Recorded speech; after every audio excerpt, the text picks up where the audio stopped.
Gough Square was where he was writing the dictionary for the first 3 years. The dictionary wasn't. The dictionary, I don't think certainly actually it could have been the whole of the 6 years of the dictionary he was there, and he might have been there a bit after the dictionary. But he soon moved on from there. And his final place of where he died was, well, he died in a friend's house, but his final home was Bolt Court, in Bolt Court. And he went home to Bolt Court just before he died, but then he went to live at a friend's house in somewhere which is said to be outside of London at the time, but it's not outside of London now. It is that place where Corbyn actually is a member of... Oh, Islington. Islington, yes. A place in Islington.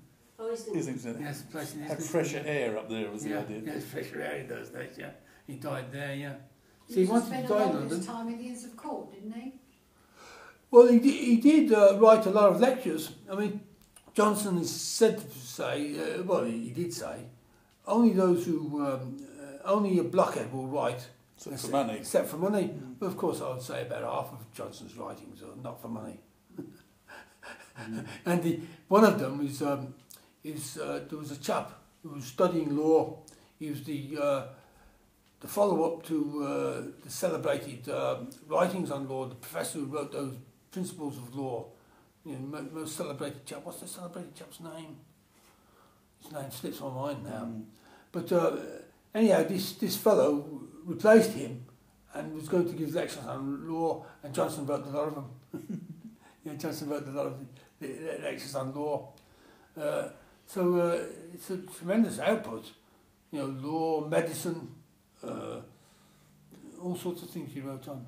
It's still true to say probably that he's famous for his character and the history of the times in which he was involved, and yet which of his works is actually read through, first to last, and is popular?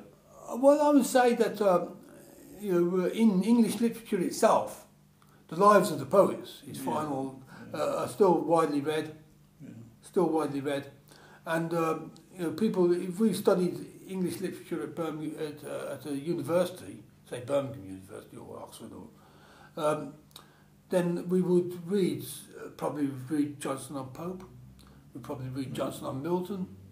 And so on. If you study Milton, you'll probably read some of Johnson. If you study Pope, you'll read some of Johnson. But he wrote hymns, he wrote prayers. Oh, any number of prayers, yes. He wrote sermons. There's a bishop for someone. And he almost became a priest at one stage.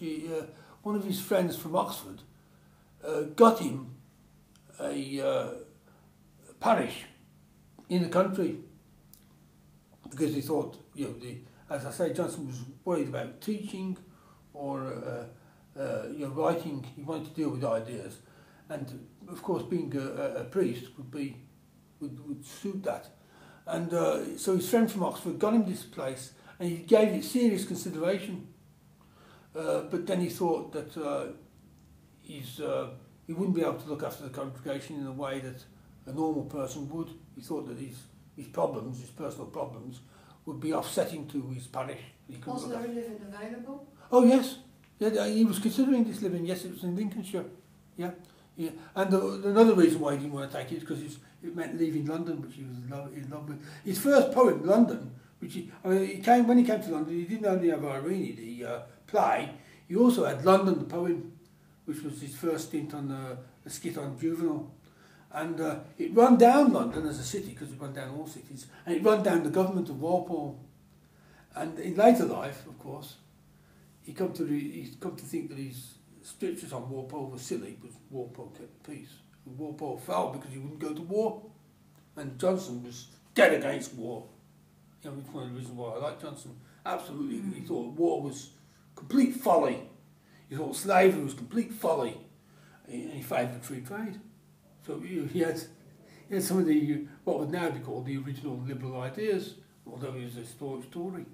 So he's dead against war. And of course, Walpole was dead against war and the longest-serving, first and longest-serving Prime Minister, about 21 years as Prime Minister.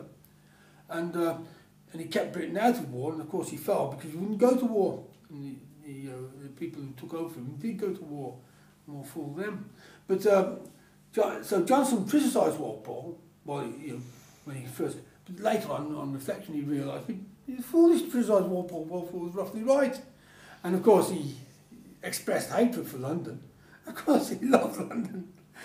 He came back because he wanted to die in London. He loved London.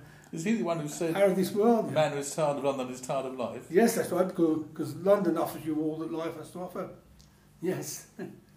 Was he a contemporary of Dickens? No, Dickens was... much later, the next century. He was in the next century, yes. Johnson was dead by 1784. Dickens would have been born... I think Dickens was born in the 19th century, wasn't he? Yeah. I think he was actually born after 1800. But Dickens was a reporter in the House of Commons, which... He was indeed, yes. So he actually went and yes. took down what they said. That's right, yes, he did. He was a reporter. And praised for it, Yeah. because shorthand. Though it was illegal, wasn't it? Because you even now, officially, they're not supposed to write anything down. They're allowed to memorise or write it, write their recollection down. But you're not really supposed to, but they all do. Now it's Well, broadcast. wouldn't they have got on well together? Sorry? I would imagine there's similarity in their views on life. Wouldn't they have got on well together? I don't know. Dickens... When you deal with the poor and... Dickens was Dickens was rather an odd bud. Perhaps might do Dickens sometime.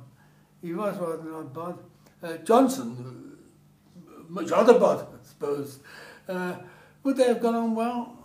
I don't know. Johnson, of course, would accept anyone. I mean, but whether Dickens would accept Johnson is another matter. Of course, Dickens was very outgoing, extremely outgoing. Yeah, they had a lot in common. I mean, they liked walking as well. They liked walking, they liked education, and they pushed education. I mean, Dickens, there's virtually no city in this country which Dickens hasn't been a patron of the local educational institution.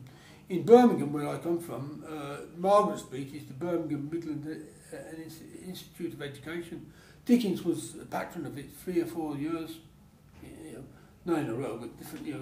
It has a different president every year, and Dickens was president 2 or 3 times.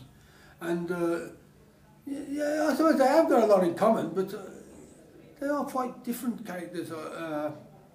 And of course, Dickens did have a nice, large family, whereas Johnson, I think, deliberately shunned that. Any more questions before we... Well, thanks very much, David. That's very interesting. I should point out that, as usual, David, on any topic that he's speaking on, has a vast set of notes to which he never refers. Thank you very much, David. Thank you. Thank you. Sorry for the mistakes.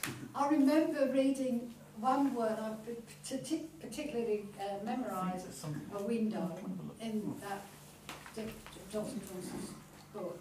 He described a window as an orifice in an edifice to illuminate an interior. Ah, yes. Yes, you're probably right. He might even be in there. Because this is selections. Not very good. But where the windows in here are... Is it a Zoom setting? Always forget which it is.